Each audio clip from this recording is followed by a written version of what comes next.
Welcome back to another episode of Rock Boys Football. Hugh Freeze, the Auburn Tigers winding down fall camp, want to take a look back at the last 3 to 4 weeks and kind of highlight some players that really stood out for this Auburn program. And this has been, one of those teams that the Auburn fans who've been rocking with the boys the last couple of weeks. You guys know I've had an absolute blast sitting down every single morning, reading the fall camp intel, kind of figuring out what kind of players are emerging to the top of this roster. The amount of talent that's been injected into this program over the last couple of months, it is, I think, a lot more than, quite frankly, the national media respects. I think this Auburn team is one of, if not the most improved team in the country. Following this fall camp has been an absolute blast, and the amount of support the Auburn fans have shown the boys, whether we're talking fall camp, whether we're talking the recruiting trail, I can't thank you guys enough. It's been a blast for me talking this program. If y'all do enjoy the content, consider subscribing to the channel. Again, appreciate you guys rocking with it. And I think more importantly, I know every single Auburn fan that is listening to this has definitely been reading the fall camp intel as well. So I would love to hear from you guys in terms of the names that have been standing out to you guys as well. We'll chop it up in the comment section. And without further ado, let's get into the 5 players that I think really stood out during fall camp. And I want to start with cornerback J.C. Hart. Now, for the Auburn fans who've been rocking with the boys, you go back 3 to 4 weeks when we were previewing fall camp, what was one of our biggest question marks about this Auburn program was, what does the depth look like in the cornerback room? Where we kind of knew that Keontae Scott, Can Lee were going to be the guys for this Auburn program. There were no question marks about the starting cornerbacks on the boundary for this Auburn defense. But I think a lot of the question was, all right, what is the depth going to look like? Who's going to be cornerback 3 or 4? Guys that are going to need to play for Auburn over the next couple of weeks. J.C. Hart has emerged as a guy. And I think what's so fascinating about J.C. Hart is he might be one of the most talented cornerbacks on this Auburn roster. 6'2", he's up to 200 pounds. The reports out of fall camp is he might be the fastest player on this Auburn roster. When you start talking about a cornerback that's 6'2", 200 pounds, that is blazing fast, you start feeling really good about what the potential is for J.C. Hart. And to hear that he has kind of put it together during fall camp, has really emerged as maybe that cornerback 3 for this Auburn program. That's a massive storyline for Auburn. And I think one of the things that has been most improved within this Auburn team over the last 24 months since Hugh Freeze has taken over is not only do I think this Auburn team is significantly better at the top end, guys like Cam Coleman, guys like Keandre Lambert-Smith, I think the depth of this Auburn team is massively increased as well. And that is the recipe to winning football games at a high level in the SEC. Yes, you need that NFL talent, but you need depth, especially when it gets into the months of October and November. I just feel so much better about where the depth is for this Auburn program, and J.C. Hart emerging.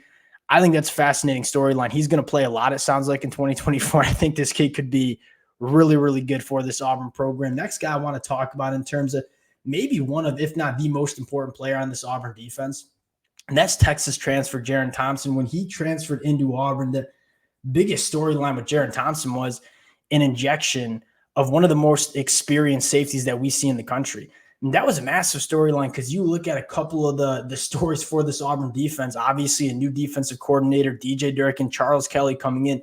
This is not going to be a simple defense. There's going to be a lot of responsibilities for this Auburn secondary. And it was a lot of new faces, a lot of young talent, guys that haven't played a ton of football, to be able to inject Jiren Thompson, who not only is extremely experienced, having played over 2,100 snaps during his time at Texas, but extremely versatile as well. And he can play the nickel. He can play the free safety. He can play as a box safety.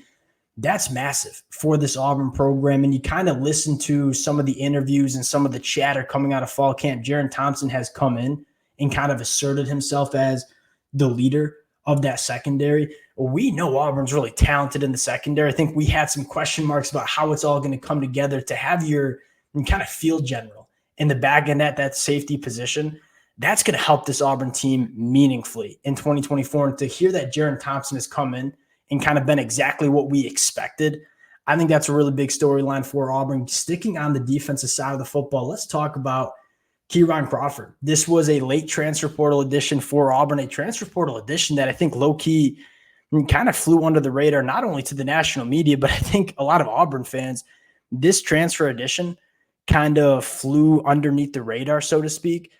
what fascinates me about Jiren Crawford is, one, you go back to him at Arkansas State, over 27 quarterback hurries. This was a very good pass rusher at the group of 5 level.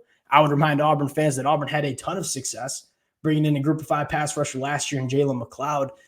What excites me the most about Jiren Crawford is he kind of, at least in my opinion, opens up a lot of different pass rush looks that DJ Durkin can go to. You take a look at Auburn facing a 3rd and long on defense.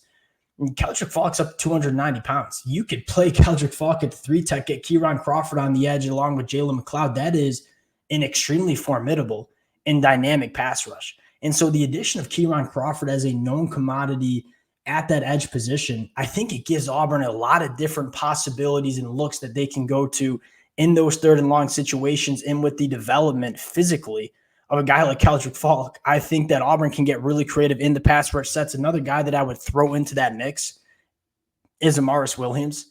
The Auburn fans who've been rocking with the boys really the last 12 months know I am probably as big of a fan as it gets for Amaris Williams. We kind of knew that he would come in and be a contributor. We weren't sure to what extent. It sounds like Amaris Williams is another guy that you can rely on in that edge rusher room. So you start looking at all the different and kind of pass rush weapons, if you will, for this Auburn program, whether it's Jalen McLeod and Jiren Crawford, or Jalen McLeod and Amaris Williams kicking Keldrick Falk into that 3 tech on those 3rd and longs. And I think Auburn's going to be super dynamic, with this pass rush. And I think that's why that's such a big story is that DJ Durkin lives getting after the passer. You go back to Texas A&M, one of my favorite aspects about DJ Durkin is how well he can impact the passer. I mean, Texas A&M was number 2 in the country in sack rate on defense last year. DJ Durkin wants to get after the quarterback, and I think he has the pieces on the defensive line and quite frankly in the linebacker room with Eugene Asante and Austin Keys to really get that done for this Auburn defense heading into 2024. Next guy on the list is Malik Blockton. We had some question marks about the depth on the inside for this Auburn defense. They're significantly mitigated. One, I think they did a really good job in the transfer portal, going out and getting guys like Phillip Bleedy or Isaiah Race late in the spring. The emergence of Malik Blockton, all of a sudden I'm looking at this Auburn defensive line specifically on the inside and say, all right, do they have a Jalen Carter, a true difference maker on the inside of the defensive line? No, probably not, although I would watch out for Phil Bleedy, who I think can be that difference maker.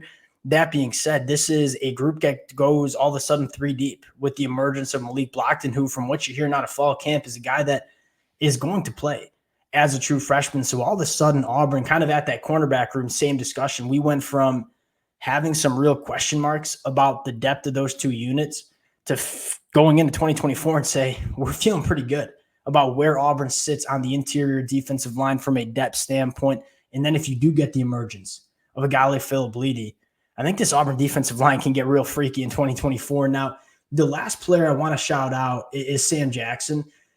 Now, let's be frank. Like, he's not going to be the wide receiver 1 or wide receiver 2 of this Auburn offense. That is going to be Keandre Lambert-Smith and Cam Coleman.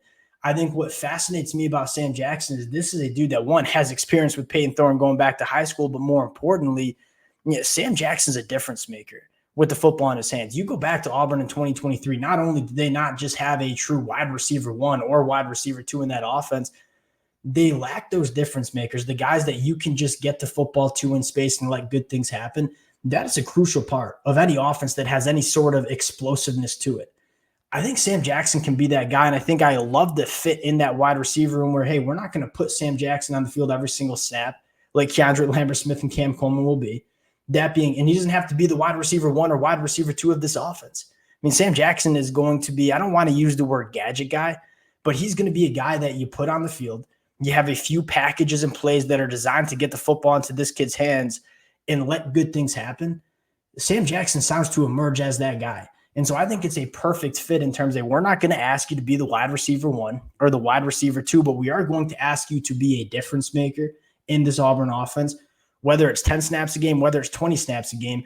It sounds like Auburn's going to be able to rely on a guy like Sam Jackson to create some of those explosive plays and him kind of being that utility X-factor wide receiver. I love that fit for Sam Jackson heading into the 2024 year. And I think you could say that with a lot of these guys. I mean, Malcolm Simmons, a true freshman. I know Perry Thompson and Cam Coleman kind of get all the buzz. Like, Malcolm Simmons sounds like a guy that's going to be really hard to keep off the field along with Bryce Kane. So you look at going back to last year, Auburn had Jarquez Hunter and Rivaldo Fairweather. Those were really the only two players that I think injected any fear into opposing defenses in the 2023 season. Now you go into 2024 with Peyton Thorne. It sounds to be much more comfortable in this Auburn offense. Now you have Cam Coleman, you have Keandre Lambert-Smith, you obviously have Jarquez Hunter, Sam Jackson, Bryce Kane, Malcolm Simmons, Rivaldo Fairweather. There's so many different ways that Auburn can go after opposing defenses. I think that is another massive storyline for Auburn. Those are the 5 names that have really impressed me out of the fall camp intel and the reports that I have read. I think if you're an Auburn fan, you're really excited about just the amount of talent and how much this Auburn team is going to be improved from 2023. Now, again, we say this all the time. Are we picking Auburn to win the SEC? No, but we think this Auburn team from a roster standpoint, it's going in the right direction, and it's going in the right direction so quickly. I am very excited for this Auburn team in 2024. We'll cut it there. A lot more to talk about, obviously previewing a lot of these games heading into 2024. Appreciate you guys rocking with it. Again, would love to hear from you all in the comments section. And if y'all do enjoy the content, consider subscribing to the channel. Appreciate you guys, and we'll talk to y'all